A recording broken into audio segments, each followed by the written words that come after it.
It's just talking number 13, ladies and gentlemen. Number 13.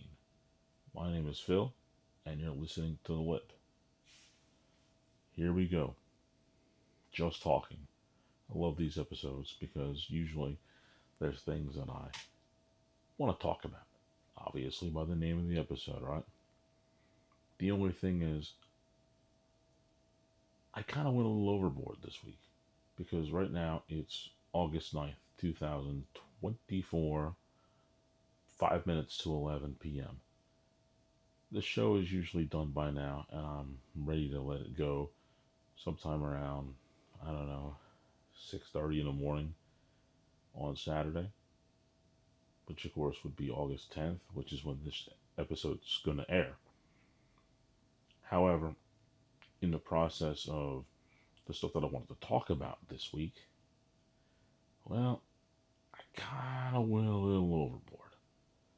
But that's okay, because just when I thought I was going to stop, I saw more and more and more and more. What could possibly have drugged me to the point where instead of having a couple of things to talk about, changing to isolating to almost just one? And depending on how time works, it's going to literally just be the one thing I'm going to talk about. That would be the 2024 Summer Olympic Games, or the 33rd Olympiad. So much stuff was going on that I happened to pick up on all week long. And, well, one thing led to another thing, led to another thing.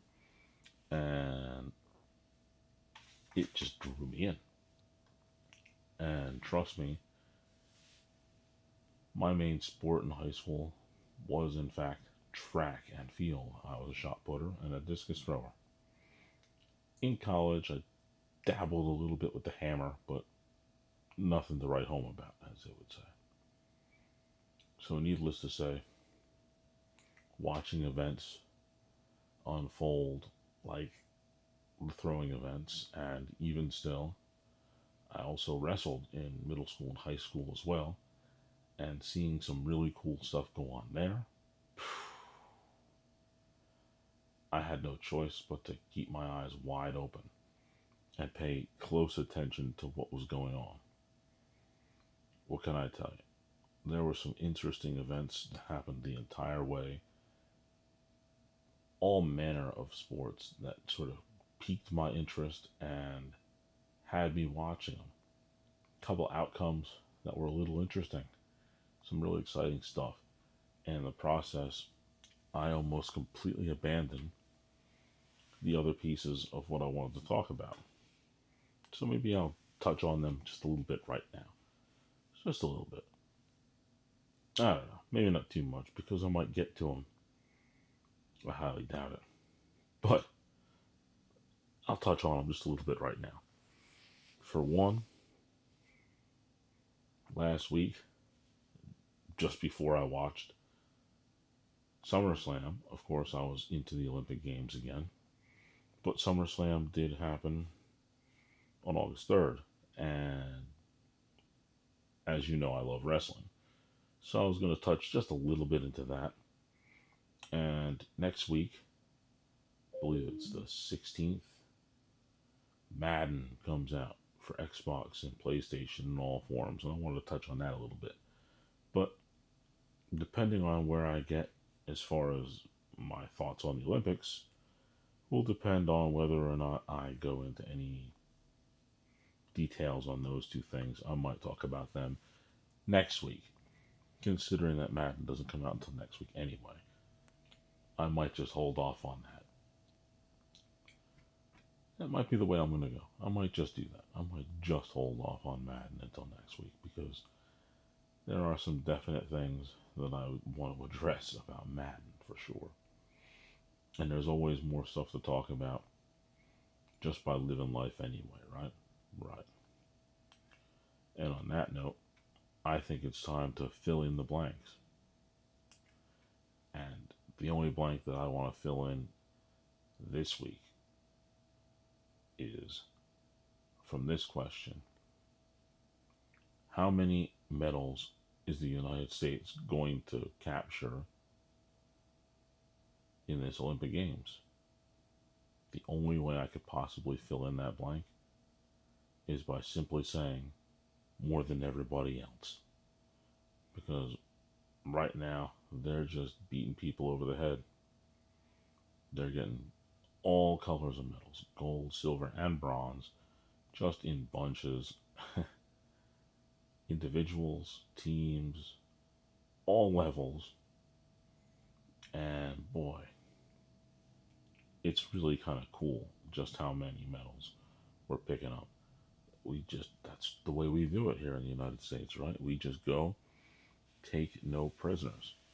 So to fill in the blanks for this week would have to be, how many medals are we going to win in this year's Olympic Games? And the answer is more than everybody else.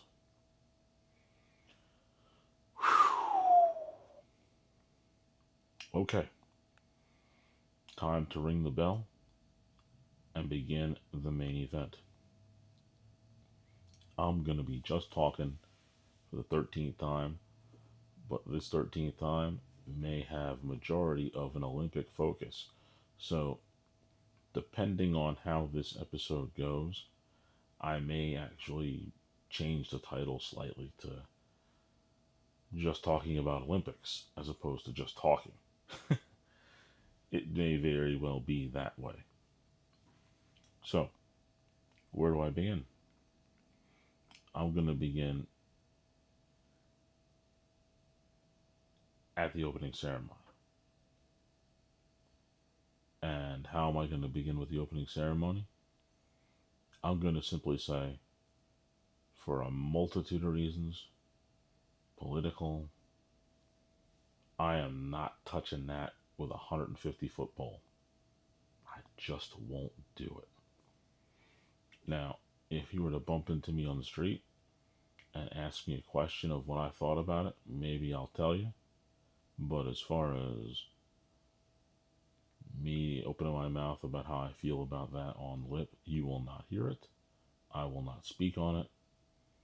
It is what it is, or it isn't what it wasn't, but you won't hear me say anything about it, negative or positive. Moving on. I'm going to start my show talking about what I'm starting to bear witness. Originally, I was going to go into certain dates and times, but you know what? I'm not even going to do that. I'm just going to sort of have a look and see what I'm looking at here. Whew. Some of the cool stuff that I saw. No date in mind. No time in mind. Just know that I really started watching the Olympics on a large scale on August 3rd. That's when I really zeroed in and started really focusing on the games. And here we go. One of the coolest things that I can certainly say about the games is my two favorite events, only because two of these events are what I did in track and field: the shot put and the discus. And I want to specifically talk about these two events from different perspectives. I'm not going to go into all the aspects of the events, but I will say this: our Olympic throwing program must be doing something right. I'm going to start with that. Our Olympic throwing program must be doing something right. Because Ryan Kozer, the man who has now become a legend, without question, he is a legend. This guy has not just taken over shot putting throughout the world, he owns it as long as he wants. I would really like to see him come back in 2028, but if he doesn't, he don't have to. He can sit back on his laurels and reminisce about this victory because of what it created an avalanche to form. Ryan went out there and won the shot put for the men. And his throw was 22 meters. Let me give you more specific 22.90 meters. For the layman out there, of course, me, I'm one of them. He threw the thing 75 feet. Now, not everybody has thrown a shot put or really can appreciate what a shot put is. So I'm going to kind of give you a slight description. A shot put essentially is, for lack of a better term, I called it a cannonball. Now, when we were in middle school for the guys, the thing weighed 8 pounds. When you're in high school, it weighs 12 pounds. And when you're in college and in the Olympic type throwing areas and professional throwing, the shot put weighs 16 pounds. Now, think of it as a bowling ball, essentially. Those big, heavier bowling balls, the 16-pound bowling balls. But imagine it smaller and more condensed so that all that weight is in a smaller object. And these guys are able to throw it above 70 feet. Now, typically, a nice throw of 72 is a strong Olympic type throw. But our guy Ryan here, my man threw 75. He won the event by nearly 3 feet. And to tell you how impressive that is, it's really impressive. If you can win by 6 inches, 8 inches, that's nice. But when you start beating Olympians by 3 feet, that's something special. But as they would say when you're doing an infomercial, but that's not all.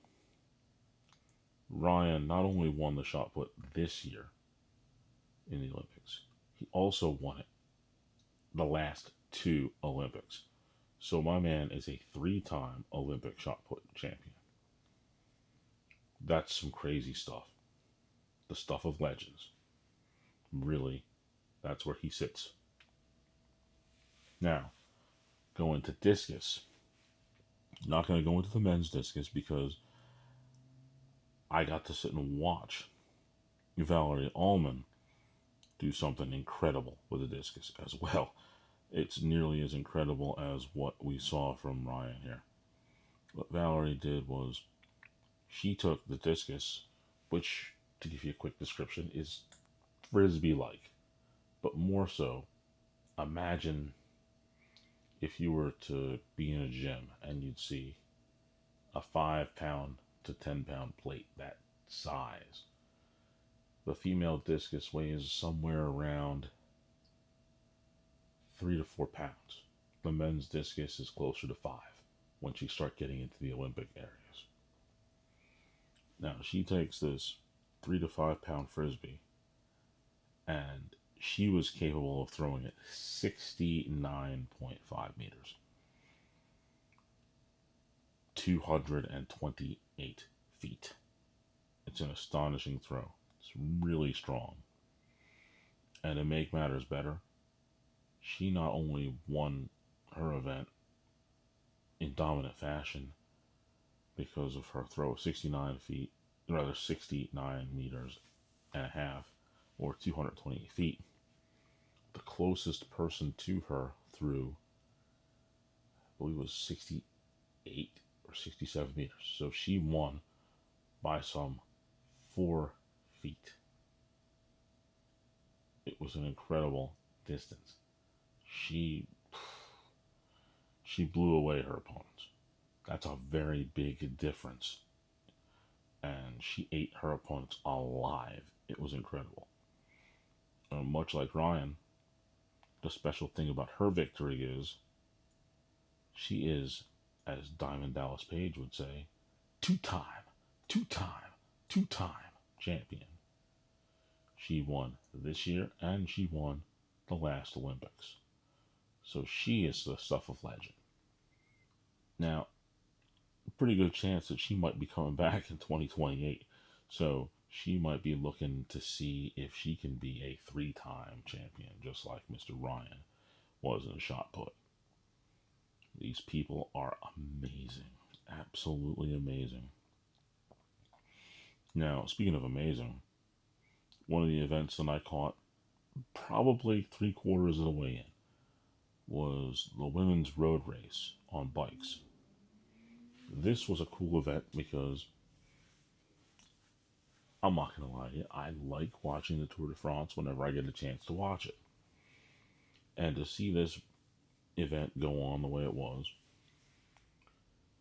they had already broken into packs already.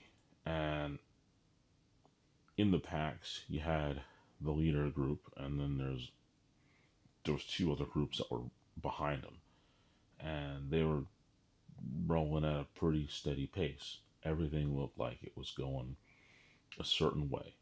Now, the people who were in that second pack, you're thinking that they should probably start to make a move halfway through it, but they really just sort of stayed together, and that's where they were. The people who were in the pack behind the leaders, now they looked like they were doing about the same. They were just going to stay where they were, maintain pace, and move in a great direction. Now, this race was incredible because Kirsten Faulkner, an American biker, what she did, I mean, I'm sorry. It really was the stuff of legends again. Anybody who's ever watched when Kenny Mayne was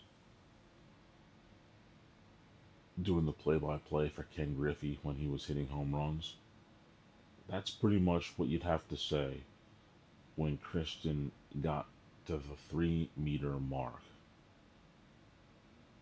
Not the 3 meter mark, the 3 kilometer mark of this race. She broke out of her pack. She got up into the leading pack. And for a second there, you thought, okay, she's looking to just sort of ride with them and see if she can get a medal. And the only thing I can say is Miss Faulkner decided to put on the gas. And she just blew them away. Didn't hesitate, didn't stop. Went straight ahead of everybody. Wasn't making any efforts to hide it. She said, I'm going to win this thing. 3 kilometers out. And she just tore everybody up. Gone. Absolutely was out. The race for second and third, those ladies, they kind of surprised me a little bit because in my mind, I don't know if they thought maybe she was going to burn out and they just were still going to pace themselves and wait for their push towards the end. But as far as medals go, I honestly say they made a huge mistake because the fact that they didn't go chase her down essentially meant that they were literally, those three ladies were riding for second and third because Kristen was gone. Race over. She won in 3 hours, 59 minutes, and 23 seconds. And it felt like almost an hour before the second, third, and fourth place competitors were on their way to the race. Because, man, she just opened up and just said, okay, this is the Olympics. Not only do I want a medal, I want the medal. I want to win this thing. And she opened up and she took that race. Like, she took it. She owned it. There was no doubt. She won it. To me, that was pretty much as impressive a feat as what I saw in the shot put and in the discus events that I was talking about. They just, man, those three right away, they opened up and said, "We're winning. You're not. End of story. End of story." Just incredible. Really, really incredible. Now, I'm going to talk about a couple of events that were not for the finals, but they were super entertaining. Like to the point where they were riveting beyond riveting. And I still can't get my mind off of them. And man, I would love to see those events again because they were some serious, serious, serious competitors in both of these contests. The first one was the semifinal for the men in volleyball, indoor. The United States versus Poland.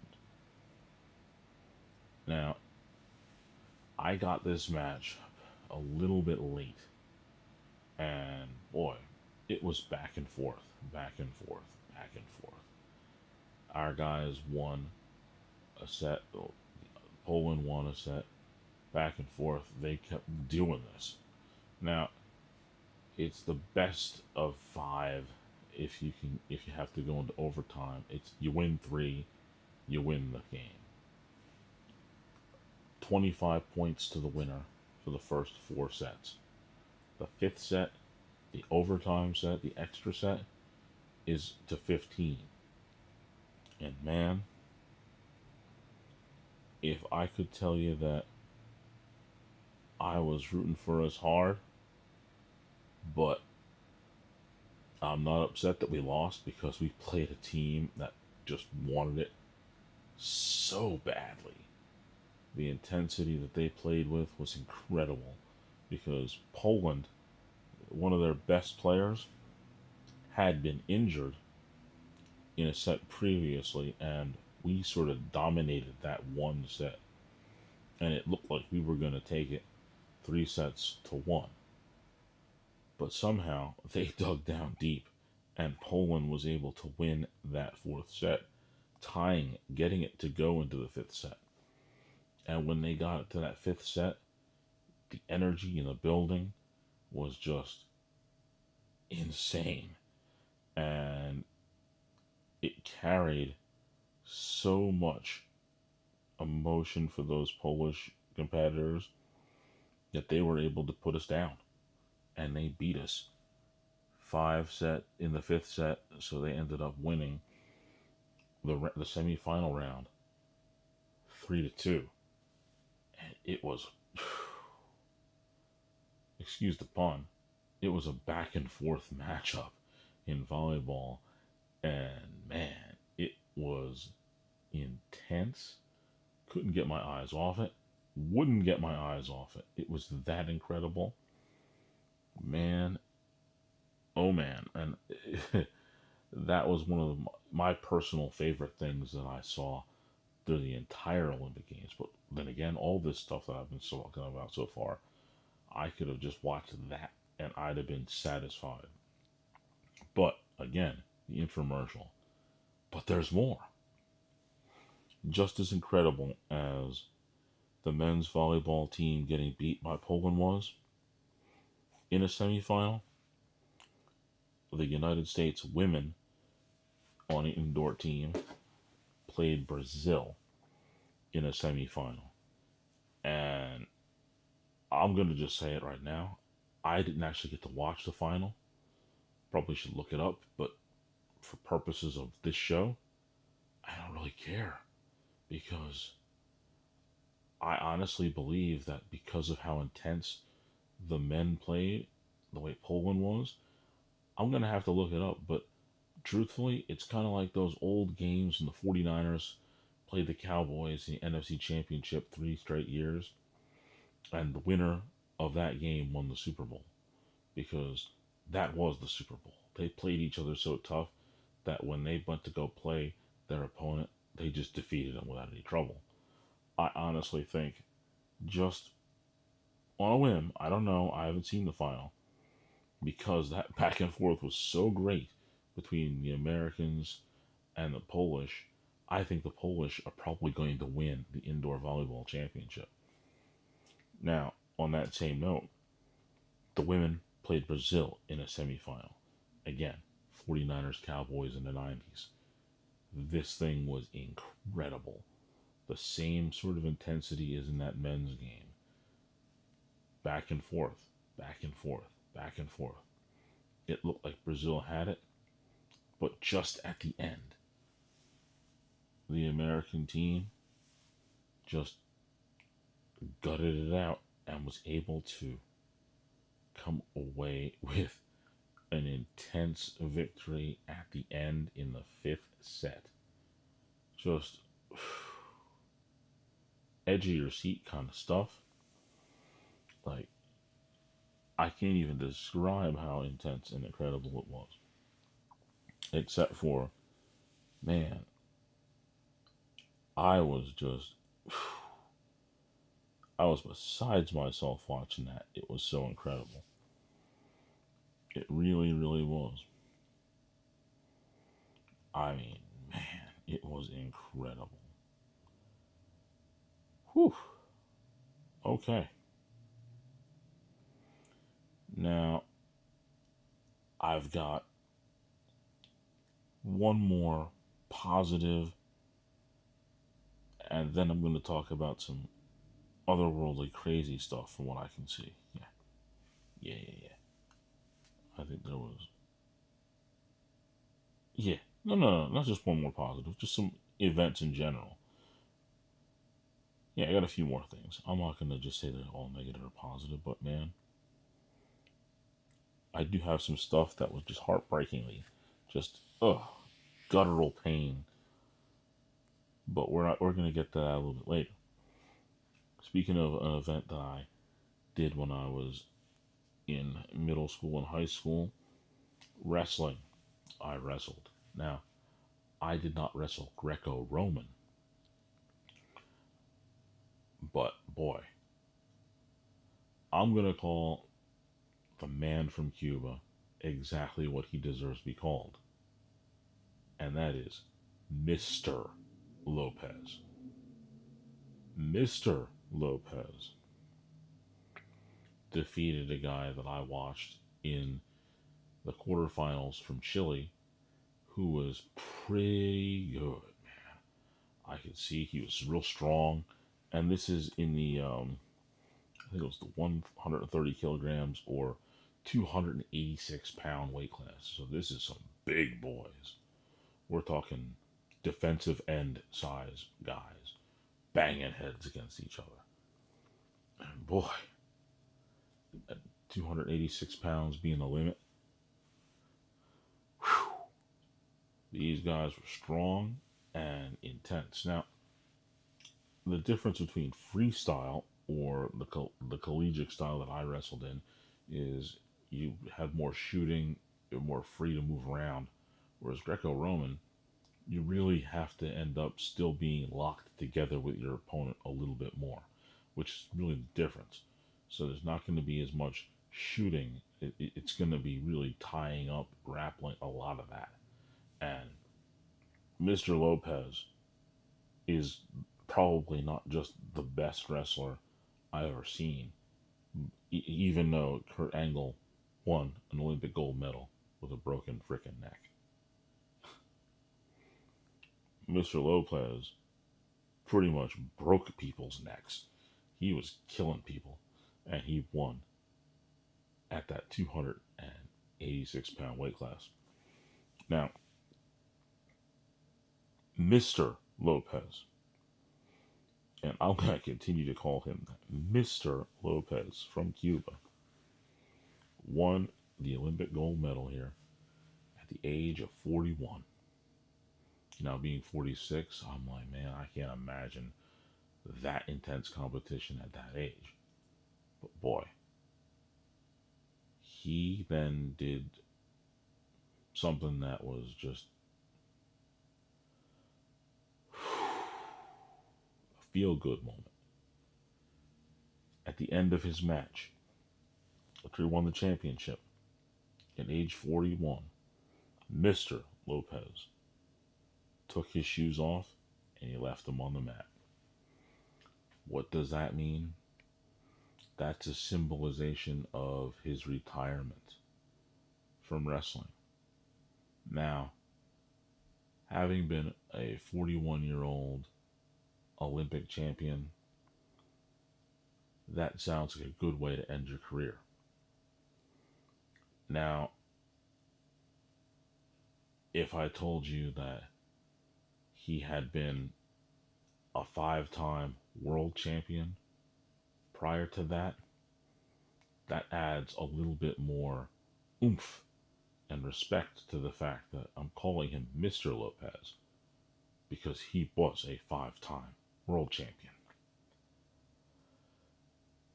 But if I really wanted to add a little bit more salt and pepper to this, what if I told you that he won an Olympic gold medal in the last Olympics too?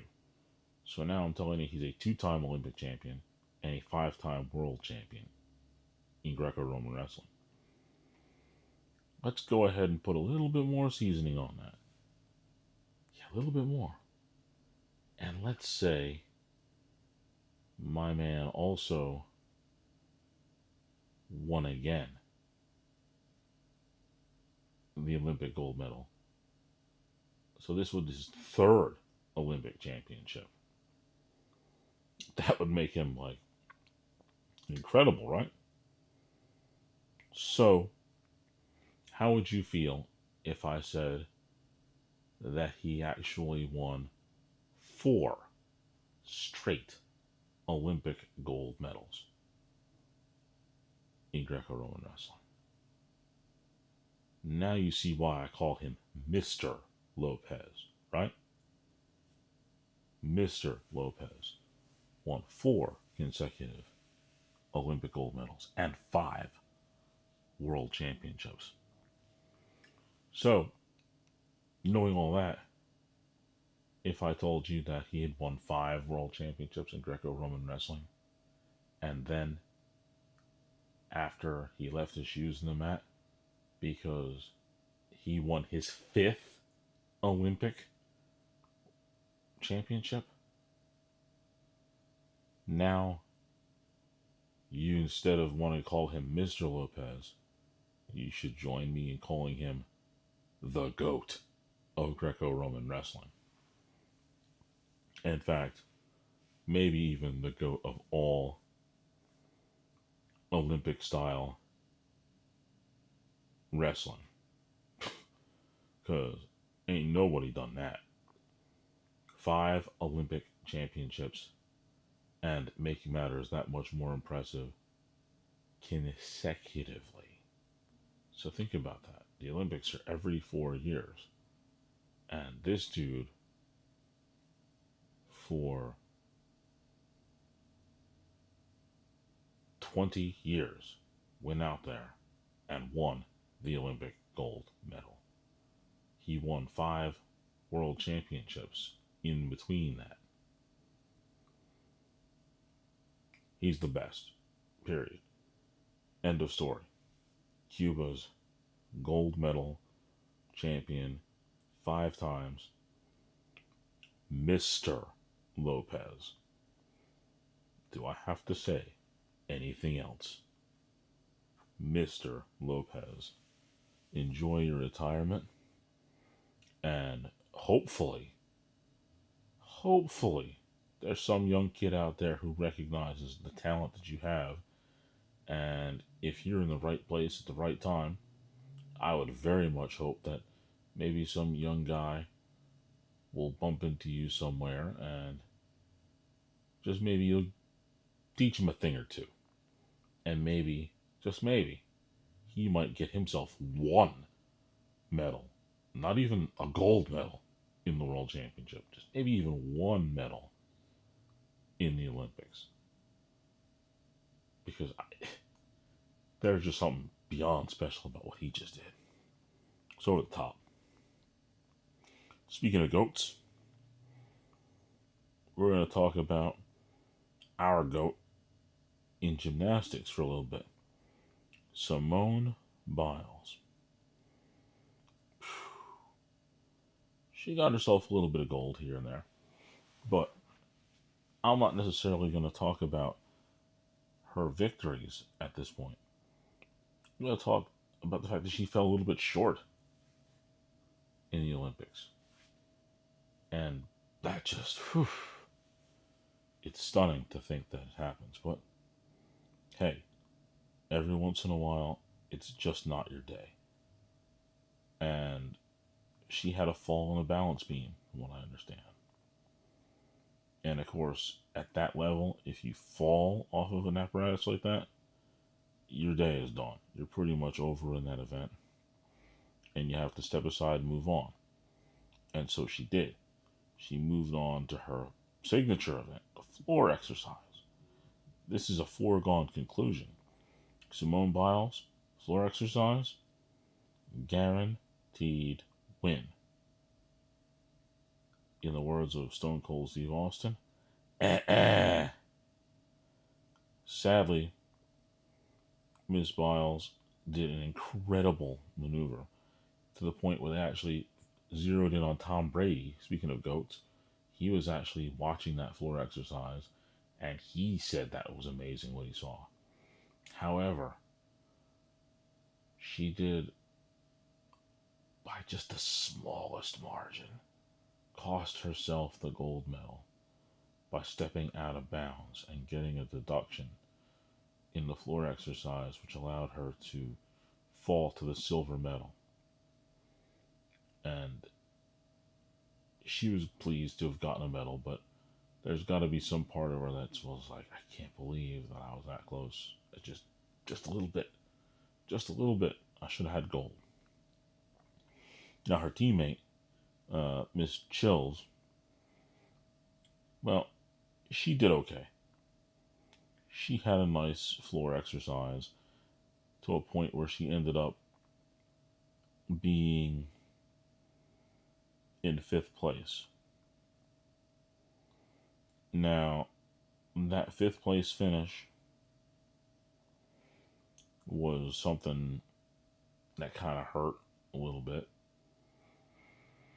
Work all that time, you think you can do as best you can, and the result is only the bronze. No, you got nothing. You're in 5th. 2 incredible performances by 2 Romanians ended up stealing 3rd and 4th, and they were pleased as punch until the judges did a recap of the score. And that recap of the score changed people's lives. The lady who was in 4th from Romania ended up getting pushed to 5th, which is a downer because you were that close to a medal. Now you're a little bit further away. But the heartbreak is that the other Romanian lady was in 3rd, and then she fell to 4th, and Miss Childs moved up to 3rd. Now, I have the ultimate theory behind this. Hear me out. Turns out that just after Miss Childs had finished her routine, they focused in on her mother and father. And both her mother and father were talked about by the announcers. And they said, well, they're both ministers. The only thing I can think of is maybe they asked for a favor from the man upstairs and he shook up the score. And next thing you know, Miss Childs is in third. The Romanians are in fourth and fifth. That's just kind of the way that all played out. Very, very interesting. Very, very heartbreaking for the Romanians, but hey, Team USA, we got what we needed, right? Right. Now, I'm going to talk about a couple more really cool positive things. I didn't say I was going to go too much into that, but I'm going to go into it. Why not, right? One more shot putting story. A woman from Germany, I hope I can pronounce this right, Miss Ugunleye, had an incredible throw. She threw an even 20 meters, and which would end up being a 65-foot, 7-inch throw. That's incredible. It's awesome, and she won the women's shot put. But what made it even more awesome, in the words of Skip Bayless, she had clutch gene because this was not her first throw in the final round. There are 6 throws that you get in the finals of the Olympic shot put. And this incredible German thrower had that clutch gene to the point where it took her 6th throw to toss that thing 20 meters, 65 feet, 7 inches to win the gold medal. She turned it on at the end. Now, I love that because, admittedly, some of my best throws in shot put when I was in high school and even in college came in my last throw. So I appreciate that type of victory. It's really, really cool. Now, I've got just a couple more things I want to talk about. But each one of them they're pretty cool. I think, anyway, right? Saw a really cool pole vault. It was just insane. The guy broke his own world record in pole vault. You don't get much cooler than that. The whole stadium was rocking and waiting for him to do it. And he did it on his third and final jump. But he did, in fact, break his own pole vault record. It was really, really cool. Really cool.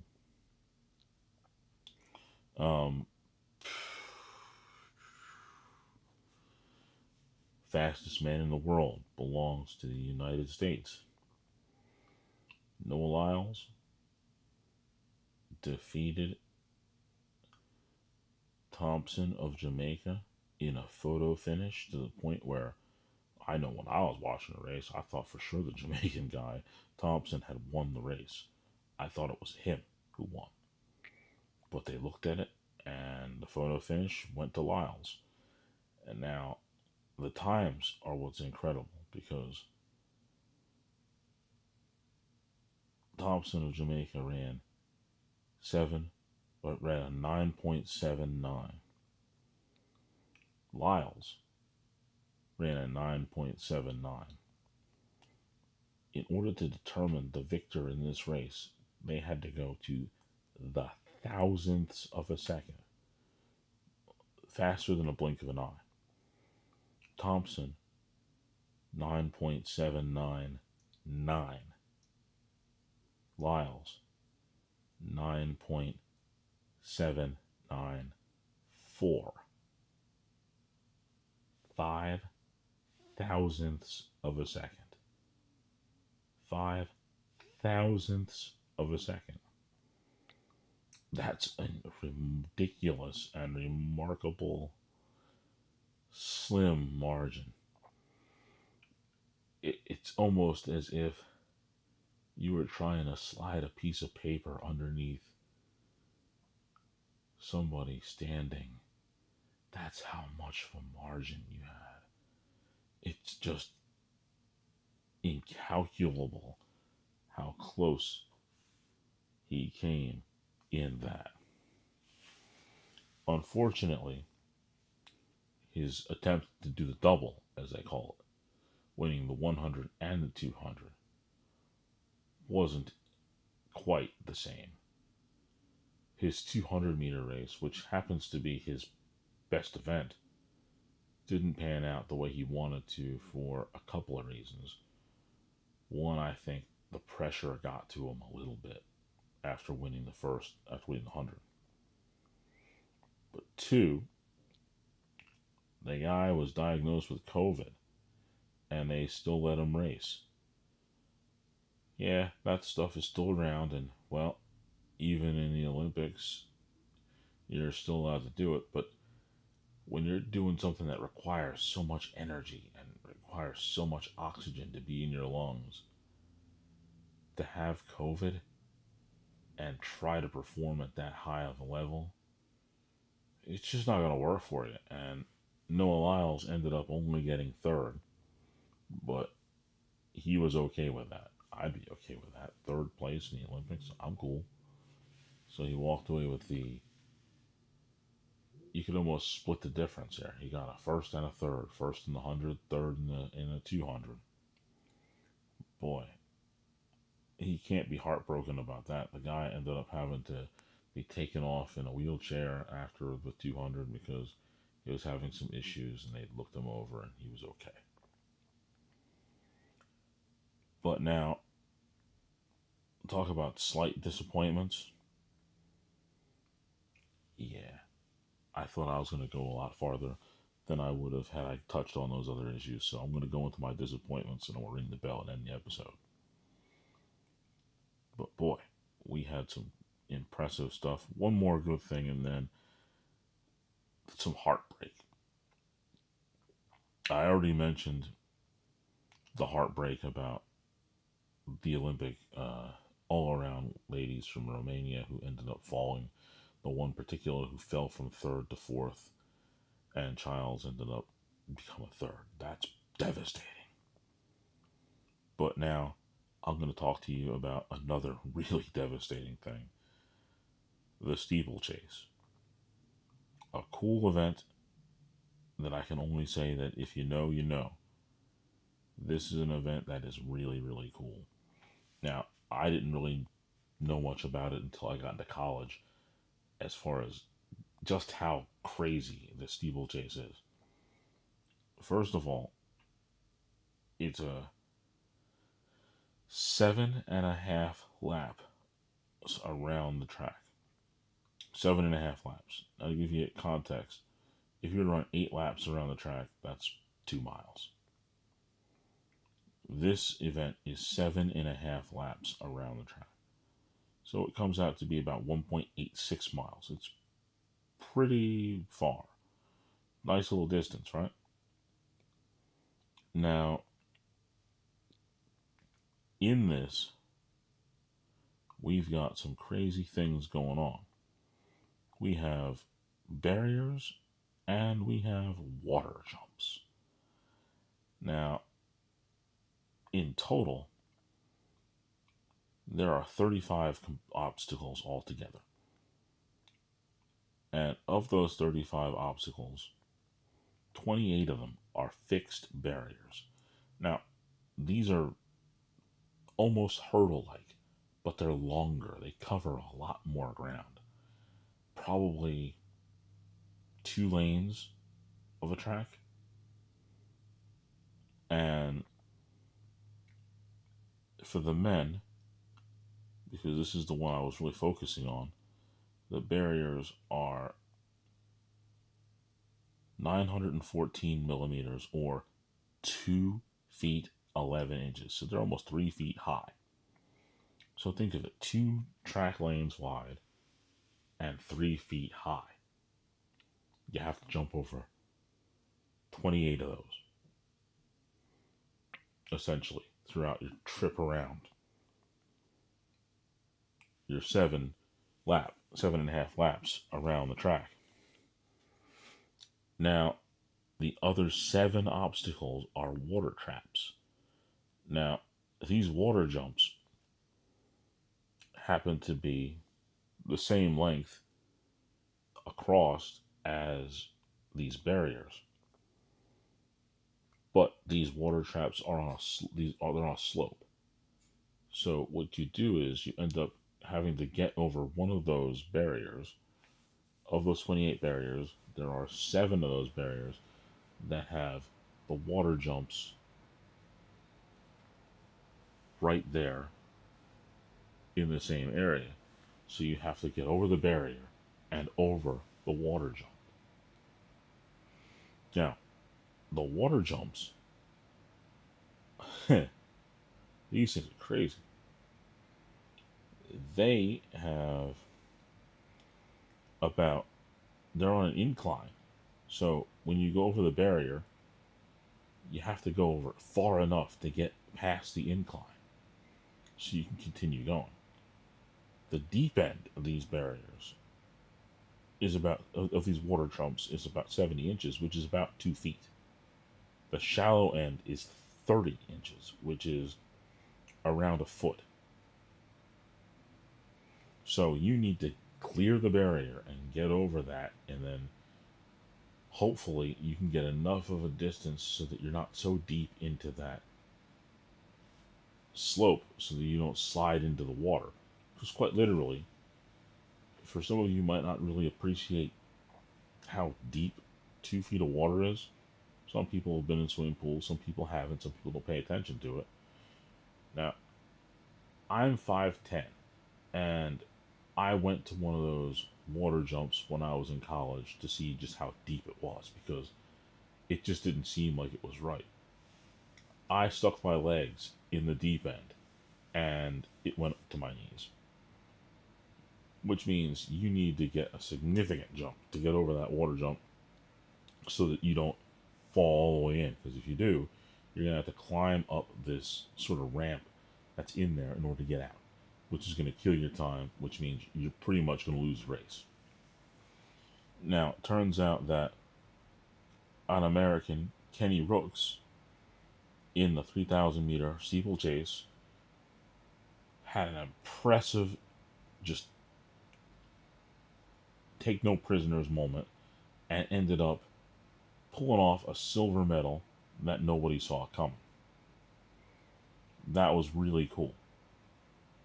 And it was one of the funnest races to watch because the steeplechase is intense and fun.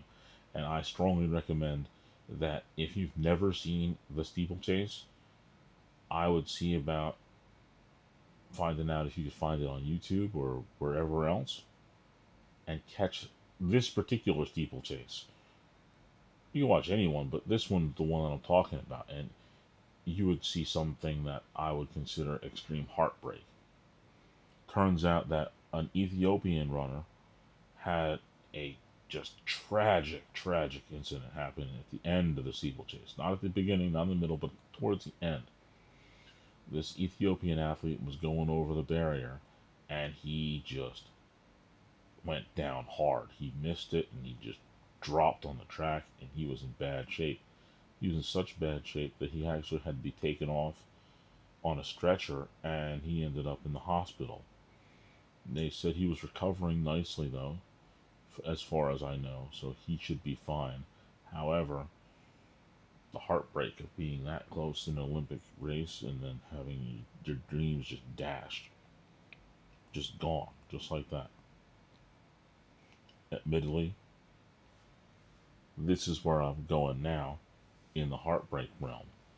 Not going to talk too much about the fact that that incredible uh, United States athlete pulled off a 400 hurdle win, but towards the end of the race, there were 2 guys. One fell hard on the track, and another one from Jamaica tripped up just enough where he lost all momentum and couldn't finish the race. Just agonizing, truly agonizing. I'm going to go back to that road race because there was an incident that a couple of bikes all fell into a pile, and all those athletes and all the training that they put in they essentially had ended any chance of getting on a podium in the Olympics when those bikes all went down. It was just, oof, just guttural heartbreak. Truly, truly was when stuff like that happens. Um, I saw a nightmare on the uneven bars. Was just sad where a lady competitor was doing really well, had a nice routine going.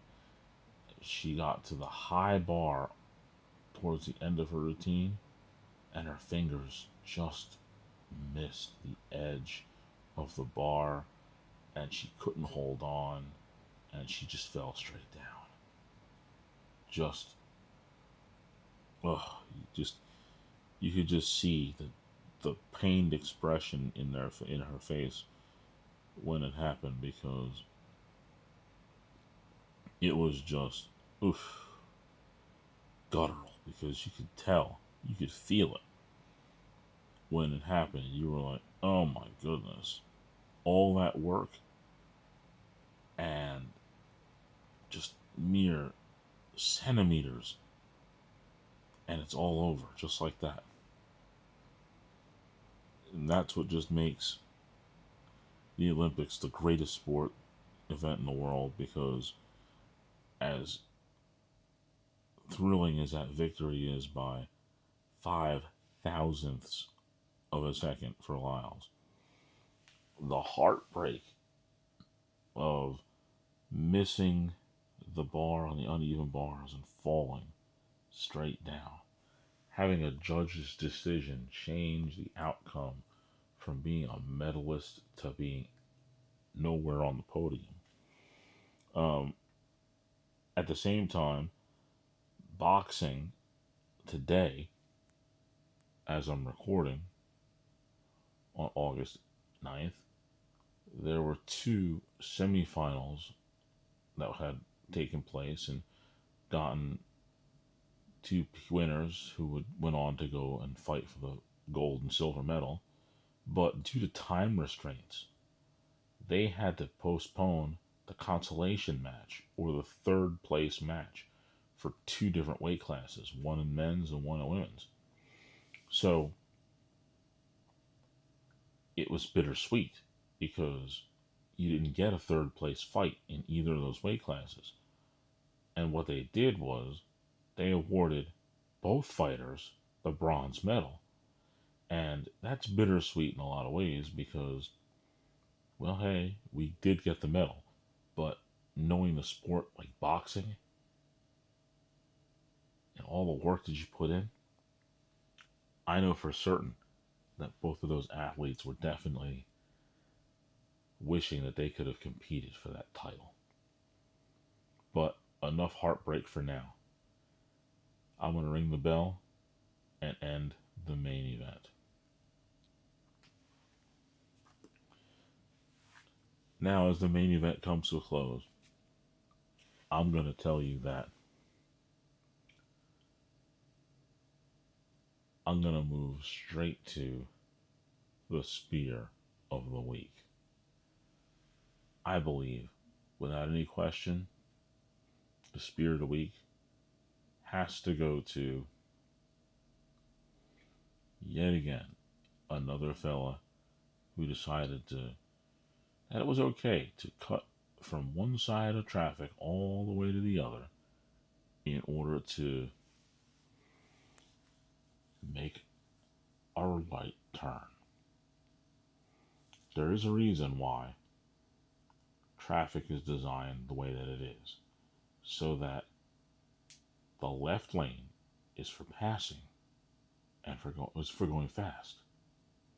The center lane and the outer lane are to maintain your regular speed limit that is on the road, and the right lane, essentially, not being in New Jersey, is going to be there for you to make that right turn if you need to. So, if you're in the left lane and you know that your turn is coming up, your obligation to the rest of society is really to move over so that you can get into the proper lane and then turn. Because if not, when you're in the process of turning all the way across 3 lanes of traffic, makes me glad that I'm not driving the Gravedigger. Because if I was, when you started making that move, I would absolutely just drive over the top of your car and keep going. Or I would pull you out of your car afterwards, put you up against your door, and spear you through your window. Spear of the week: guy who decided to cross 3 lanes of traffic to make a right turn. Now, I'm going to go towards something that's just about as unpleasant. That's pat searching. I can promise you that while working in the jail, one of my least favorite things to do was to pat search people. However, it was extremely necessary considering the possibility of weapons that could be used against me or my brothers and sisters that were walking the halls, or the ability for them to transfer contraband from place to place. Now, I can personally tell you, I would so much rather not be in a place where I'd have to get patted down. It's just not a place that I necessarily would find to be an ideal place to be, because that means that they suspect that you may be up to no good, and maybe there are people who are up to no good who may be entering this place. It's not fun. Now, if you're an inmate, chances are you are up to no good. I'm going to say, out of 10 times, an inmate is probably up to no good. I'll even give him the benefit of the doubt. 6 out of 10, you're up to no good. 6 out of 10, and that's given the benefit of the doubt. So, knowing that, there's a rule in place that says inmates are suspect to be pat searched by any staff member whenever requested. If a staff member, specifically a corrections officer, looks at an inmate and feels that there's a need to pat search that individual, if they request to pat search that individual must submit to being pat searched. If they don't, there are consequences. I personally don't like consequences, nor would I want to be in an environment where at any time somebody can just pat search me. Not what I want. So, unless you like somebody checking out your pockets and feeling down your legs and making sure there's nothing hiding in your armpits, I have one very specific thing to tell you. Don't go to jail. Okay. I believe I've said my piece for this episode, and it turns out I was right. I didn't get to Madden or SummerSlam, so I might touch on that next week because Madden comes out next week anyway. Um, you can check me out at Phil the Lip on YouTube, where this episode will be at, as well as a couple of the other ones that I've put on there in more recent times. My archives are still on Spotify You can check them out anytime you'd like if you want to catch up and see what my show was about prior to this. You can also find me, um, Philip Henderson 5102 on Instagram. And I say it all the time, and I'll say it again. Join me and all the others on the Facebook page, the Lit Facebook page. Join us. There is always room for one more. And on that note, there's always room for more subscribers. Like and subscribe this episode, and I promise you, this whole YouTube channel that I've got at Phil the Lit, I've got other short videos on there, not just the show. I have my No Mercy pizza reviews. One is going to be coming up in the next few weeks. I hope you enjoy those.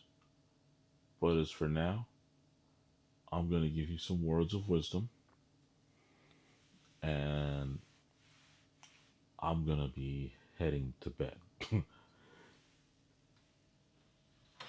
words of wisdom that I've got for you today are as followed. Since all I did was talk about the Olympics, these words of wisdom seem to make sense. A surprise come from behind Olympic victory does not feel as sweet as an upset Olympic loss stings. One more time. A surprise come from behind Olympic victory does not feel as sweet as an upset Olympic loss stings. Just based on what I saw this week, man, there were plenty of both sweet victories and just painful defeats. Right before I get out of here, I want to let you know the painting you see is a one of one that I created. And I simply call this one The Project. And I can tell you that it's one of my favorite ones color wise. But I can certainly say that it's one that I put out there. Was it last year I made it? Yeah, 2023. And when the opportunity comes, The Project and many of my others, which I have about 40 of them, 45 of them, give or take, will be on sale when the opportunity is right. But as for now, I'm going to let you know that my name is Phil, and you've just listened to The Lip.